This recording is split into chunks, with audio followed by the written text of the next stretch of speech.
Me parece que es necesario conversarlo y se trata de un tema que tiene que ver con los pecados, pero todos los pecados son iguales y en algunos casos se toma la decisión de esconder los pecados. Sin embargo, de Dios no se puede esconder absolutamente nada, eh, ni de Dios ni del cónyuge. No se puede esconder nada. Hay pecados que a su tiempo se dan a conocer por las consecuencias. Eh, en este sentido, hay mucho que conversar sobre este respecto y tenemos que la Escritura nos demanda decir la verdad. Es decir, que no debemos hablar mentira ni esconder nuestras acciones, sino confesarlas a Dios. Y en lo que tiene que ver con los demás hermanos, quienes son afectados, como por ejemplo en el caso del matrimonio, no se es necesario decir la verdad. Efesios 4:25 nos dice, por lo cual, desechando la mentira, hablad verdad cada uno con su prójimo, porque somos miembros los unos de los otros. En este sentido, tenemos aquí que nuestra pareja, nuestro cónyuge, es también el prójimo y debemos hablar la verdad. Ciertamente que en este sentido tenemos que nuestro cónyuge es ya sea el hermano o la hermana, bueno, aparte de ser cónyuge, es un hermano o una hermana en la fe. Aparte de esto es nuestro prójimo y somos demandados con la misma regla de igualdad a tratarle como esto. Es decir, estamos comprometidos de todas las maneras para poder llevarnos bien con nuestra pareja o nuestro cónyuge. Efesios 4:24 nos dice, vestidos del nuevo hombre, creado según Dios en la justicia y santidad de la verdad. La nueva creación de Dios, que es espiritual, tiene que ver con la santidad y la verdad. En ese sentido, deberíamos entonces eh, confesar un acto de adulterio. Primera de Timoteo 5:24 nos dice los aspectos, los pecados de algunos hombres se hacen patentes antes que ellos vengan a juicio, mas a otros se les descubren después.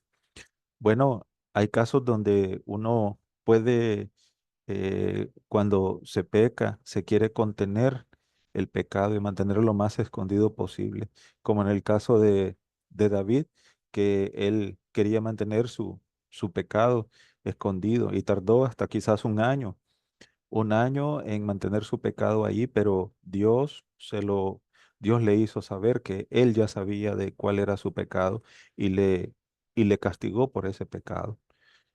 Santiago 5:16 dice, confesad vuestras ofensas unos a otros.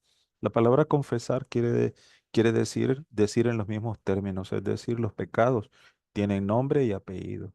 Y los pecados tienen que decirse como una forma de demostrar sinceridad y demostrar humildad y reconocimiento de responsabilidad sobre los actos cometidos delante de Dios. Por esa razón, confesamos nuestros pecados a Dios. ¿Estaría usted dispuesto a decir la verdad? Es decir, en un acto semejante como este de traición, ya sabemos nosotros que la palabra adulterio tiene que ver con la infidelidad o con la traición, la deslealtad del individuo hacia su cónyuge. En realidad debería de confesarse, una vez cometido el acto, debería de confesarse a su pareja.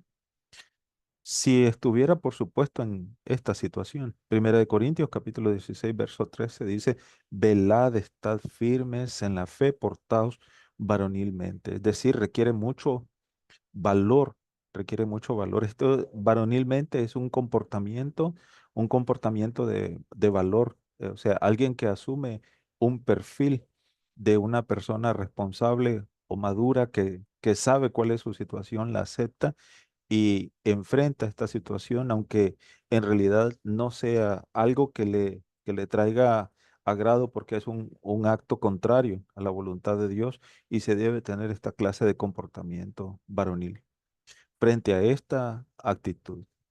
Eh, es necesario entonces que nosotros entendamos las razones por las que se deben de confesar y que muchas veces se tiene temor a esta confesión. Se cree, aunque es en cierta manera un engaño, después que se ha cometido un acto de adulterio, no se quiere confesar el adulterio porque se tiene temor a la reacción del cónyuge. Es decir, se cree que el cónyuge va a actuar de una manera muy impulsiva, o que el cónyuge va a actuar de una manera en donde el adúltero va a salir afectado, cuando en realidad el adúltero ha afectado a su cónyuge. Esto es simplemente una excusa para no confesar el acto. Se quiere evitar el juicio y las críticas. Bueno, se quiere evitar el juicio y las críticas hacia esta persona que no quiere confesar el acto, pero en realidad no ha evitado las críticas y el juicio hacia la persona inocente, hacia la parte inocente que es el cónyuge contra el cual se ha actuado de mala manera. Se quiere evitar la ruptura matrimonial, es decir, que muchas veces se trae este temor, y esto es otra vez una simple excusa, porque en realidad si se quiere evitar la ruptura matrimonial, entonces no se debería de adulterar, no se debe de adulterar, no se debe de cometer ningún acto que vaya en contra o que venga a golpear, que venga a hacer que la relación llegue a tener tropiezos o llegue a finiquitarse de esta manera. Eh, Otra razón por la que se evita confesar el adulterio es evitar la pérdida de los hijos. En realidad, que esta es otra excusa, porque también si en el adulterio hay un embarazo, entonces, ¿será que la esposa nunca se va a dar cuenta de que hay un embarazo fuera del matrimonio, fuera de la relación? ¿Será que nunca se va a dar cuenta? Nunca los hermanos, o sea, los hijos de este hombre o de esta mujer que están en adulterio, nunca se van a dar cuenta que tienen hermanos en otro hogar, en otra casa, o medio hermanos, hijos, hermanos por parte de su padre. Y se quiere evitar la pérdida de los hijos cuando en realidad eh, con el acto de adulterio lo que se está haciendo es eso: perder el cariño, perder el amor de los hijos, perder el respeto de los hijos hacia la persona que adultera. Entonces, ¿cómo se va a demostrar el arrepentimiento del que ha cometido el adulterio si en realidad tiene temor de confesarlo? Por estas razones. Bueno, si no hay una demostración de arrepentimiento, entonces no hay manera de valorar si en realidad está arrepentido o no de su mal acto o acto de adulterio en contra de su pareja. Eh, Muchos quieren esconder el adulterio, y lo que se hace es tratar de arreglar, maquillar o parchar las cosas en la relación matrimonial de cuando existe un adulterio, y se quiere resolver de una manera en donde, bueno, se quiere nada más medio arreglar la situación. Hay muchos que quieren esconder actos pecaminosos y no sufrir las consecuencias. Proverbios capítulo 6 verso 27 dice: ¿Tomará el hombre fuego en su seno sin que sus vestidos ardan? Verso 28 dice: ¿Andará el hombre sobre brasas sin que sus pies se quemen? Es imposible. Todo aquel que juega con fuego se quema. El pecado trae consecuencias, el adulterio trae consecuencias, y por esa razón nos es necesario entonces eh, entender cuáles son las consecuencias y qué es lo que implica, qué es lo grave del adulterio.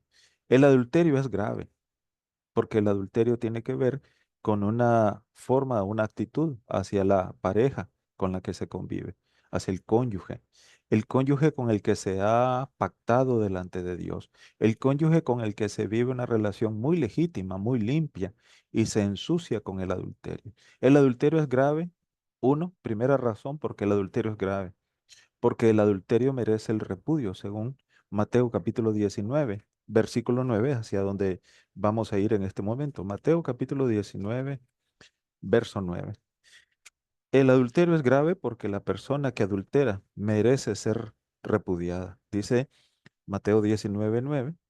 Y yo os digo que cualquiera que repudia a su mujer, salvo por causa de fornicación, y se casa con otra, adultera. Y el que se casa con la repudiada adultera.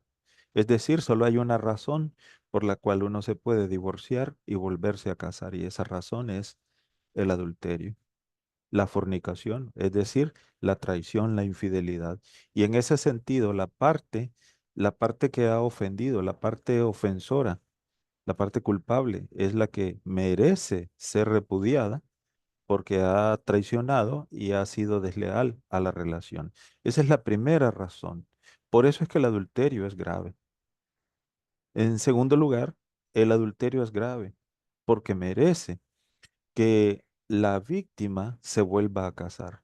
Mateo capítulo 19, verso 9 nos dice que una persona se puede volver a casar, puede tener nuevas nupcias o segundas nupcias solamente si su cónyuge ha cometido adulterio, ha cometido fornicación. En ese sentido, la parte inocente se puede volver a casar. En primer lugar, merece el adulterio el repudio. Y en segundo lugar, la parte inocente se puede volver a casar. La parte culpable no se puede volver a casar porque está sujeto a las restricciones de la ley en cuanto al matrimonio, según Romanos capítulo 7, verso 2 y verso 3. En ese sentido es muy grave el adulterio. Tercer punto, debemos considerar que es grave porque el adulterio no quedará impune.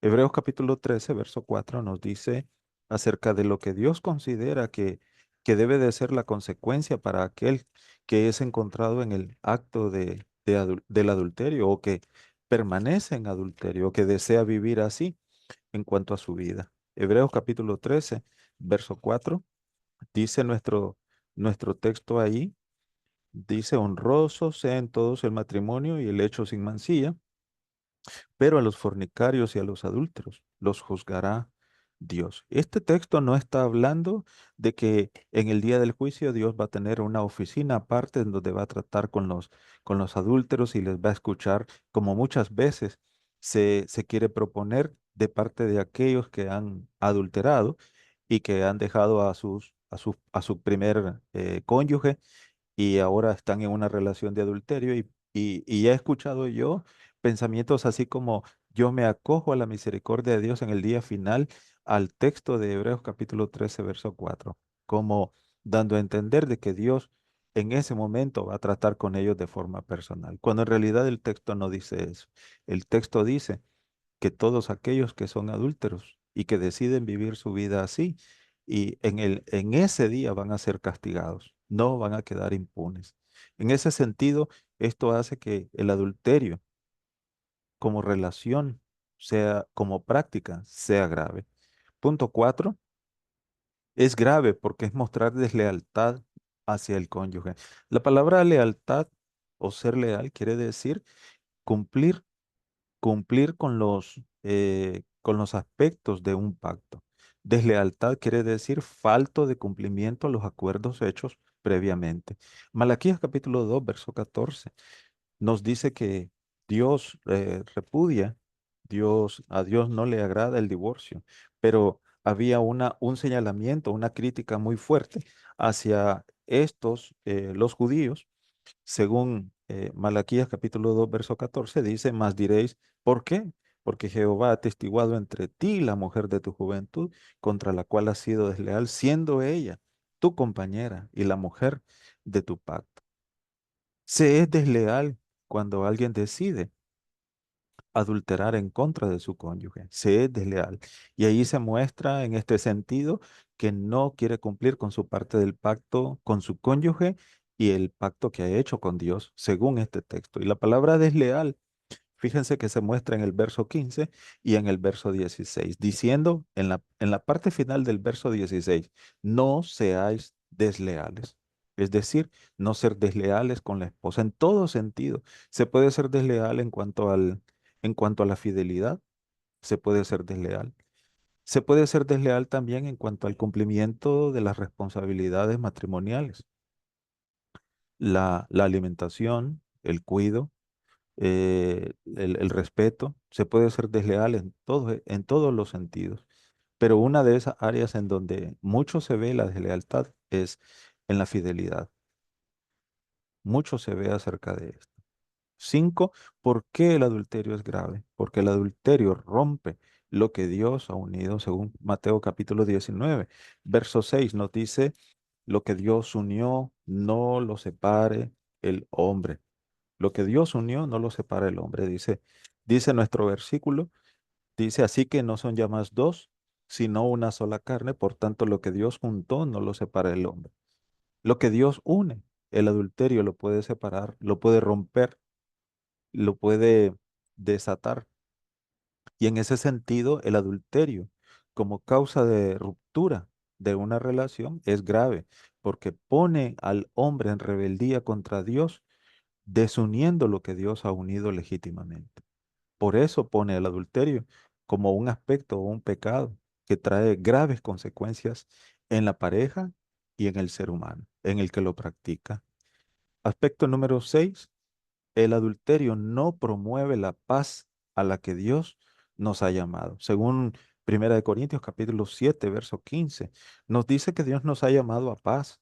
Y esto tiene que ver mucho en la relación de pareja. Necesitamos tener paz en nuestra relación, es decir, concordia, armonía, que ninguna actitud, ninguna situación o carácter o decisión ponga en riesgo la relación de la pareja, sino que haya plena armonía. Dice el verso 15, pero si el incrédulo se separa, sepárese, pues no está el hermano o la hermana sujeto a servidumbre en semejante caso, sino que a paz nos llamó Dios.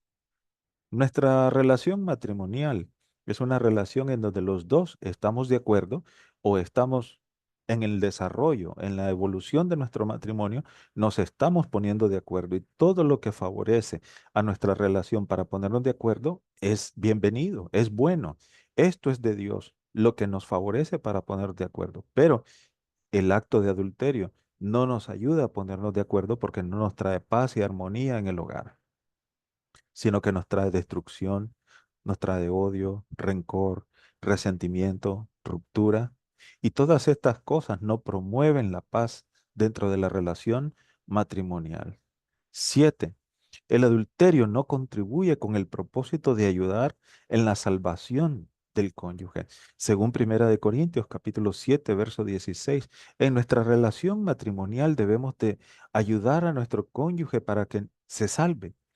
Y mi cónyuge debe de ayudarme a mí para que yo también me salve. Es decir, es una relación en donde los dos actuamos para el beneficio, el uno del otro. Pero el matrimonio no ayuda, no contribuye para que podamos espiritualmente seguir ese fin que es la salvación. No ayuda, no coopera, no favorece, no contribuye en nada acerca de esto. Dice el verso 16. Primera de Corintios 7:16, porque ¿qué sabes tú, hombre, si quizás harás salvo a tu, perdón, ¿qué sabes tú, mujer, si harás salvo a tu marido? ¿O qué sabes tú, oh marido, si quizás harás salvo a tu mujer? Cuando nos unimos en matrimonio, esto es una de las cosas que se debe de tener en cuenta como aspecto de propósito para el matrimonio, es que contribuyamos para que nuestro cónyuge se salve. Y si ese propósito hay en los dos, entonces lo vamos a poder cumplir y esto nos va a ayudar que vayamos con esta mentalidad a esta unión matrimonial porque se va a cumplir ese propósito. Sobre ese propósito vamos a vivir, vamos a actuar, nos vamos a conducir y vamos a contribuir con todo lo que promueva este propósito espiritual. Punto número 8. El adulterio no ayuda en la sana disciplina con la que se debe de educar a los hijos. Ciertamente que los hijos siguen el patrón de conducta nuestro, de los padres. Y dice nuestro versículo, Efesios capítulo 6, verso 4, dice, y vosotros padres no provoquéis a ir a vuestros hijos, sino criadlos en disciplina y amonestación del Señor. El adulterio crea una especie de paradigma, una especie de patrón de conducta que va a ser imitado por los hijos cuando estos lleguen a darse cuenta de que en realidad pueden hacer esto porque nosotros los adultos, los padres lo hemos hecho. Y van a copiar nuestras actitudes, van a imitarnos a nosotros. Y no vamos a tener ninguna clase de autoridad moral para poder llamarles la atención porque nosotros hemos promovido esto si caemos en el adulterio. En ese sentido, el adulterio, la práctica del adulterio, no permite que lleguemos a educar sanamente a nuestros hijos, por mucho que oralmente nosotros le llamemos la atención a nuestros hijos y tratemos de darles consejos positivamente. El hecho es que con una práctica de adulterio se está diciendo otra cosa. Hay un doble discurso en esto. Se dice una cosa oralmente, pero se practica otra cosa. Hay una doble vida, un doble discurso y un aspecto de contradicción allí que no procede en la educación de los hijos, porque los hijos van a aprender a ser hipócritas igual que nosotros si practicamos el adulterio y estamos tratando de educar correctamente a nuestros hijos. De cierto modo, podemos decir que nuestro hogar podría ser una escuela de hipócritas o podría ser un hogar donde se formen cristianos fieles que alcancen la salvación, que le sirvan a Dios. Pero todo dependerá si nuestros actos van en concordancia con lo que nosotros decimos. Eh, Punto número 9, el adulterio pone en una situación difícil al cónyuge en cuanto al perdón. Ciertamente que Colosenses capítulo 3 verso 13 nos dice lo siguiente, dice soportándonos unos a otros y perdonándonos unos a otros si alguno tuviera queja contra otro. De la manera que Cristo perdonó, así también hacedlo vosotros. Hay quienes esta situación o este comportamiento no lo pueden perdonar, no se ven en la capacidad de perdonar el adulterio, porque es una situación que los pone en una incomodidad en la relación. No lo pueden olvidar, no lo pueden superar, aunque perdonen, no pueden convivir con esto o superarlo cuando el cónyuge ha cometido adulterio. Y en ese sentido, se pone en una situación difícil a la otra parte, a la parte inocente, cuando esta parte no puede perdonar o le es difícil perdonar. Entonces, no solo se provoca un daño al traicionar al cónyuge, sino que también se le provoca o se le pone a una situación más difícil cuando no logra superar emocionalmente ni psicológicamente en cuanto al perdón al cónyuge que ha traicionado. Se le pone a una situación mucho más difícil. En ese sentido, no contribuye en nada en la relación matrimonial. Punto número 10. El adulterio provoca toda clase de problemas en el matrimonio y no lo que contribuye a la mutua edificación. Nosotros traemos a nuestro hogar, traemos todo, traemos comida, traemos el ejemplo, traemos palabra de Dios, traemos todo lo que tiene que ver con lo bueno que en un hogar debe de haber. Traer el adulterio al hogar como comportamiento, introducir el adulterio en el hogar, no contribuye a la edificación, no contribuye a lo que edifica al cónyuge, no contribuye con lo que edifica al matrimonio. Y en ese sentido, si no edifica, entonces destruye la relación matrimonial. Romanos capítulo 14, verso 17 nos dice, porque el reino de Dios no es, a ver, no es comida ni bebida, permítame. eh, Versículo 19, así que sigamos lo que contribuye a la paz y a la mutua edificación. Este es el texto. De manera que debemos traer al hogar lo que contribuye a la paz y a la mutua edificación. La edificación de pareja, la paz, la armonía en el hogar, que es lo que debe reinar para que podamos llevarnos bien y tener una relación sana, una relación buena, una relación correcta, que es la que Dios ha establecido y ha dejado los ejemplos y ha dejado su palabra como molde para que nosotros podamos ajustarnos a ese molde en el matrimonio. Pero si no traemos estas bondades del matrimonio, sino que introducimos el adulterio, esto va a destruir el hogar, va a destruir el matrimonio porque no edifica ni trae paz en nuestras vidas. Otro aspecto tiene que ver con que el adulterio también ofende a Dios. Proverbios capítulo 2 verso 17 les mencionaba anteriormente de que se ha hecho pacto tanto con el cónyuge como con Dios. Y en ese sentido, la relación matrimonial es como un aspecto de una especie de triángulo, donde el hombre hace una promesa o hace pacto a su esposa delante de Dios y Dios es garante de esta relación, porque Dios es el que ha creado el matrimonio y lo ha establecido. Dice Proverbios 2:17, la cual abandona al compañero de su juventud y se olvida del pacto de su Dios. Cuando decidimos traicionar a nuestro cónyuge, también traicionamos a Dios, porque Dios es testigo de este pacto. Y Dios está tan involucrado como nosotros en este arreglo que tiene que ver con el matrimonio, este arreglo llamado matrimonio, que es muy importante. Todo nuestro arreglo es delante de Dios y hemos hecho pacto con nuestro cónyuge y con Dios. El adulterio es grave porque sería una demostración de una persona que no sostiene una promesa. Las promesas se cumplen, se sostienen, se mantienen y vemos el ejemplo de Dios, que Dios todo lo que ha prometido, Él lo ha cumplido. Este es el ejemplo que Dios nos da como Padre, como nuestro Dios, de quien debemos de tomar este ejemplo y aprenderlo. La relación matrimonial es un pacto que tiene que ver con promesas que hacemos cuando nosotros contraemos matrimonio y estas promesas se deben de cumplir. Dice Gálatas capítulo 3 verso 15, dice nuestro texto, hermanos, hablo en términos humanos, en arreglos de hombre, o un pacto, aunque sea de hombre, una vez ratificado, nadie lo invalida ni le añade. Un pacto, aunque sea de hombre. Este pacto, el pacto matrimonial, aunque sea un pacto de pareja, está involucrado Dios, porque Dios es el testigo del pacto, y a esto, no deberíamos de añadirle ni invalidarlo.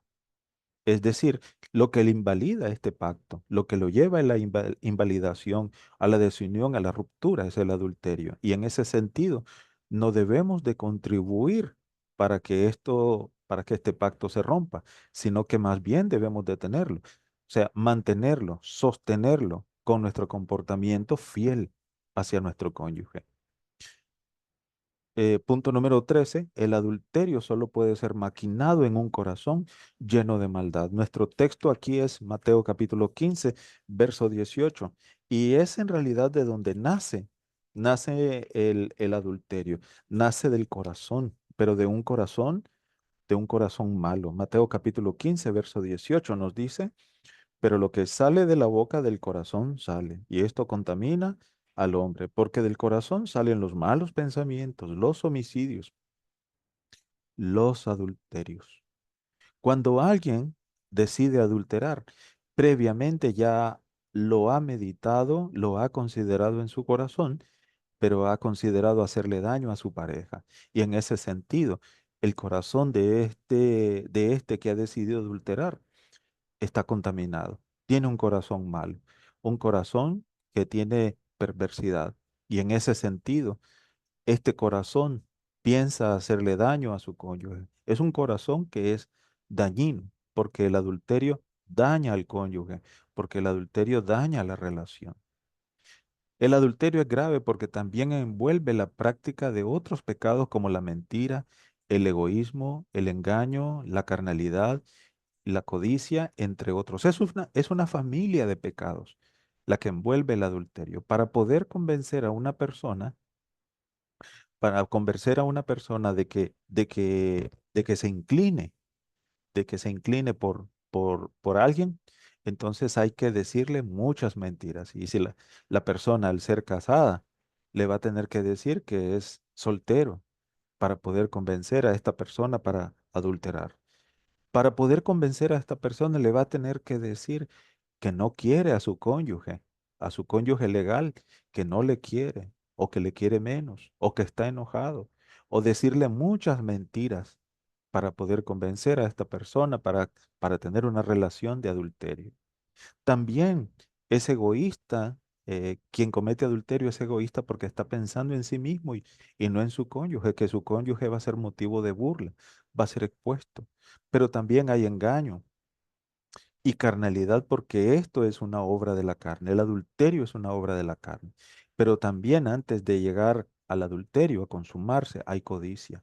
Se codicia, se desea y se imaginan cosas con la persona con la que se va a adulterar o con la que se cae en adulterio. Y en ese sentido, siendo una obra de la carne, dice Gálatas capítulo 5, versículo 19, nos dice lo siguiente en nuestro texto, en nuestra cita, dice Gálatas 5:19, manifiestas son las obras de la carne, que son adulterio, fornicación, inmundicia, lascivia, toda clase de desórdenes sexuales y esta clase de comportamientos que tienen que ver con la codicia y los problemas del corazón, de donde nacen todas estas carnalidades. De allí se originan de un corazón contaminado, un corazón que no piensa o que no considera a su cónyuge ni el daño que le va a hacer. El adulterio es grave, es muy grave. Porque el adulterio no es demostración de amor al cónyuge, sino todo lo contrario. Es como si uno tiene a su esposa o tiene su cónyuge y toma a otra mujer, es como tomar a su cónyuge como si fuera un papel, tirarlo a la basura e ir por otra persona. O considerar que si uno adultera, considerar que la otra persona, para poder adulterar, uno tiene que decidir quién es mejor, si la otra persona o la esposa o el cónyuge. Y necesariamente el cónyuge legal va a llegar a la conclusión que la otra persona es mejor porque el adúltero ha elegido a la otra persona. Imagínese usted después de tirar como si fuera un papel, tirarlo a la basura al cónyuge, luego, cuando deja la relación de adulterio, ir a recoger aquello y tomarlo como si nada ha pasado. No se puede hacer esto. Esto no es demostración de amor. El adulterio no demuestra amor hacia el cónyuge. Demuestra más bien todo lo contrario.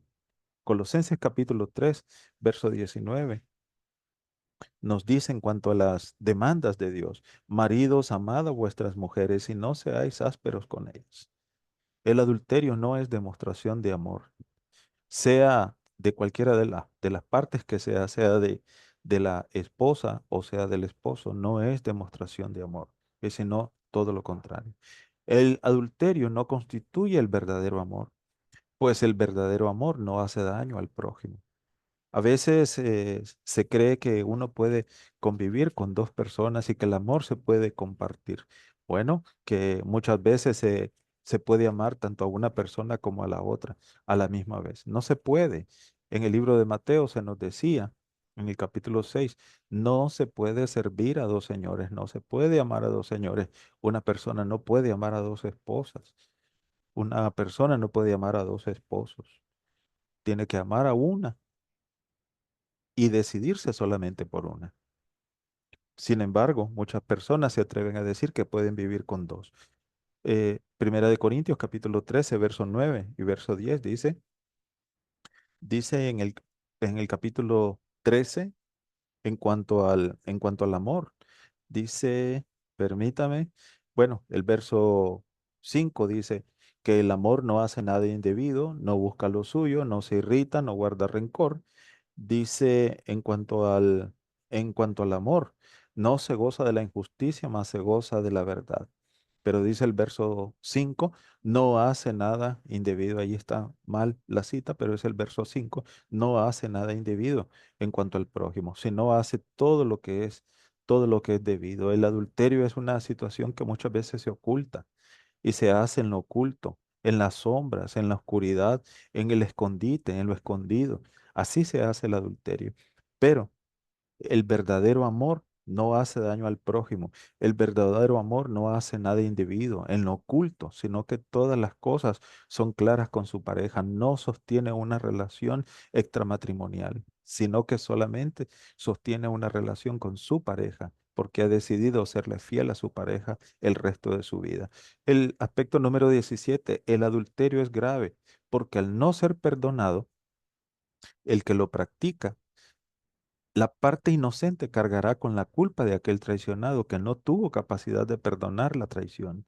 El traicionado, o sea, no pudo perdonar al traidor por el que Cristo murió para salvación. se va a perder. Es decir, hay personas, bueno, a veces se imagina uno, yo lo puedo hacer, puedo adulterar todas las veces que quiera y mi esposa siempre me va a perdonar, siempre me va a recibir, pero no es así. No siempre es así. Las personas no siempre tienen la capacidad de perdonar. Y en ese sentido, esta persona que no tiene la capacidad de perdonar se va a perder porque se le ha puesto tropiezo en su vida. Primera de Timoteo 1:15, Cristo vino a morir por esa persona que se encuentra en una situación así tan difícil en donde la decisión es, bueno, es tomada para no perdonar, porque no lo puede soportar, no lo puede tolerar y no puede convivir con eso. Y en ese sentido, no lo va a hacer, pero se va a perder. Prefiere retirarse, prefiere irse de la fe, prefiere cometer errores. Y en ese sentido, se le condena, se le condena al error, se le condena a la infidelidad a Dios y se le condena al infierno. El aspecto número 18 tiene que ver con que no es la solución el adulterio. Muchas personas alegan que por el maltrato decidieron establecer una relación extramatrimonial y esto solamente es la excusa. Se cree que esto es la solución cuando en realidad no es lo que soluciona los problemas de los individuos. Simplemente es una excusa para adulterar. El punto es que el adulterio nunca va a ser la solución. El adulterio solamente es el principio o la añadidura a los problemas que ya se tienen. Los problemas se enfrentan, los problemas se solucionan, a los problemas se les busca solución con tiempo, pero nunca va a ser el adulterio la solución. Como les decía, muchas personas prefieren o quieren solucionar los problemas matrimoniales que tienen, problemas de violencia, problemas de alcoholismo, problemas de maltrato doméstico, problemas de agresión. Todo esto lo quieren resolver con el adulterio, con la traición, cuando en realidad esto no resuelve los problemas. Esto añade problemas a la vida del individuo que adultera. Y en ese sentido, el adulterio es grave, pero mucho más, y yendo un poco más allá. Y si se trata de un predicador, a veces los predicadores, hay predicadores que han adulterado y se van detrás del adulterio y ponen muchas excusas para este adulterio y lo quieren justificar. Y luego de volver del adulterio, bueno, entonces ahora, si era predicador, quiere otra vez su puesto de predicador. Quiere, si era sostenido, quiere otra vez el sostenimiento.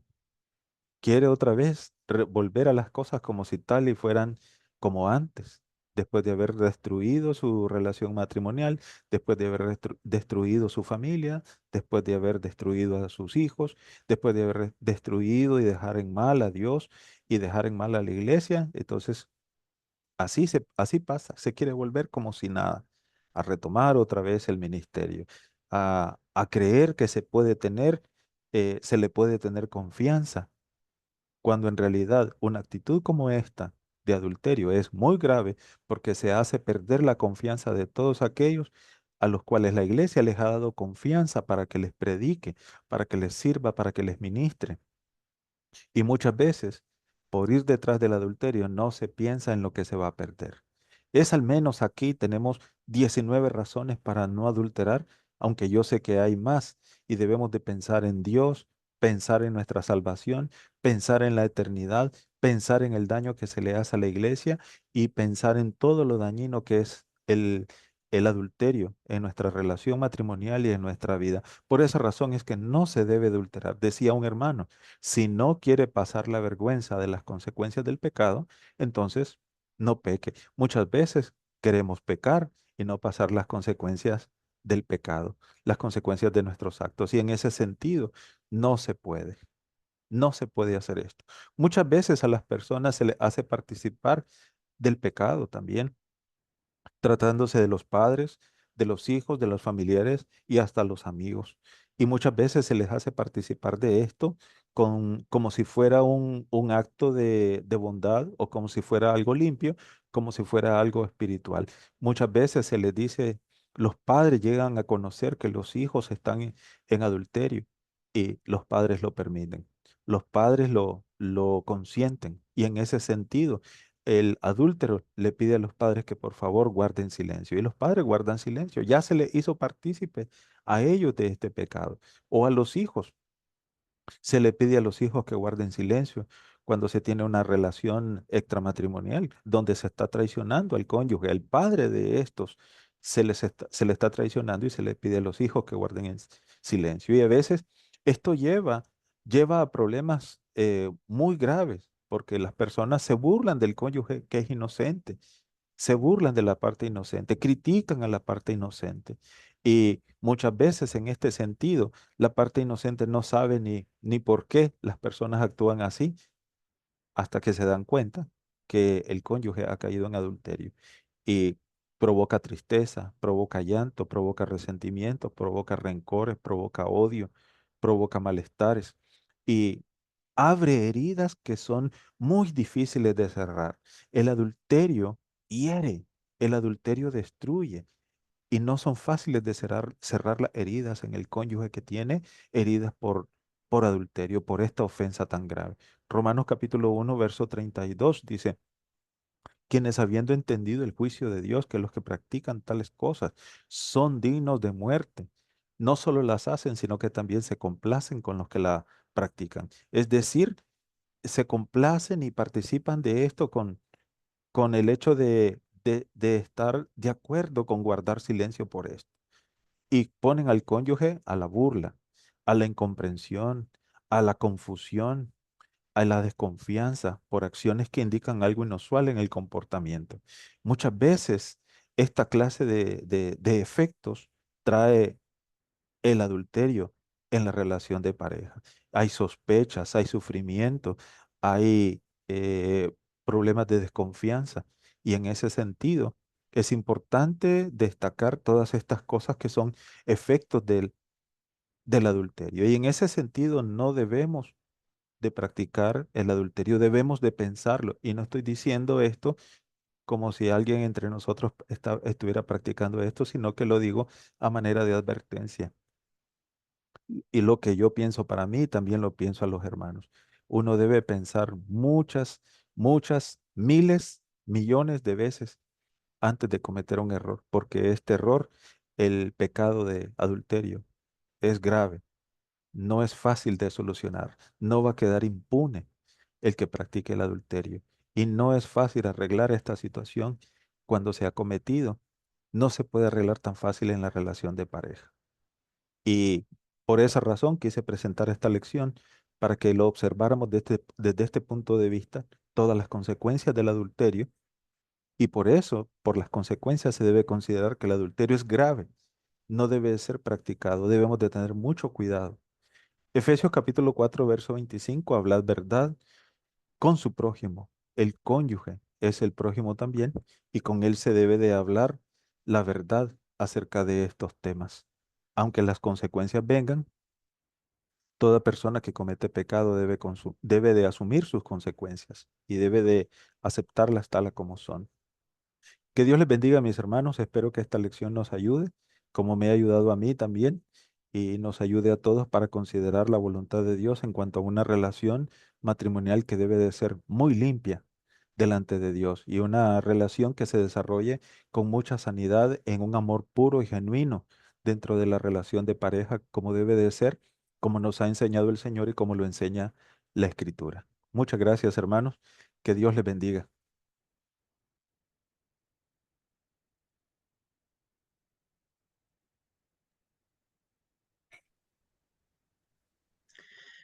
Hermanito Jaime, ¿está por ahí? Parece que no será que le quitaron la luz ya. Tal vez. Bueno, entonces, hermano Rogelio, por favor, ayúdanos con una oración.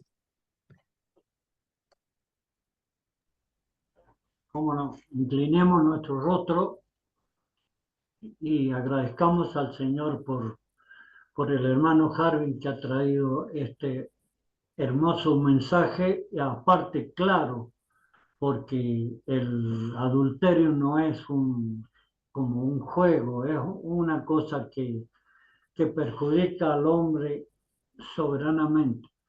Gracias, Padre, por haberle puesto palabras al hermano, Señor. Bendice su vida y el esfuerzo que ha hecho, bendice su familia, bendice su congregación también, Señor, porque lo mejor que podemos hacer en esta vida es predicar la palabra del Señor e intentar de que cada uno la comprenda lo más posible para que no entremos en esa discusión. Por eso, muchas gracias, Padre, por este mensaje. Muchas gracias por los hermanos que han estado escuchando este mensaje, los que van a escuchar también. Y gracias por toda la gente que quizás que no ha podido comunicarse por problemas de conexión, de salud, de lo que sea. Por eso siempre tenemos que estar agradecidos, no solo de que el mensaje haya llegado, sino de poderlo poner por obra y agradecerte a ti, Señor, porque sinceramente si no fuera por tu bondad, por tu amor al ser humano, no sé qué podríamos hacer. Por eso, muchas gracias en el nombre de Jesús. Amén y amén. Amén. Gracias, mi hermano Rogelio. Amén. Bueno, pues entonces, hermanos, por mi parte agradezco al Señor y agradezco al hermano Harvin que tuvo la bondad de ayudarnos en esta noche, porque aquí tenemos problemas de energía, están cortando y a veces estamos a tiempo, como en esta noche. Por mi parte, he podido disfrutar de esta conexión. Tal vez haya algún hermano o hermana que quiera decir algo. Si tienen pues algo que decir, por favor, adelante.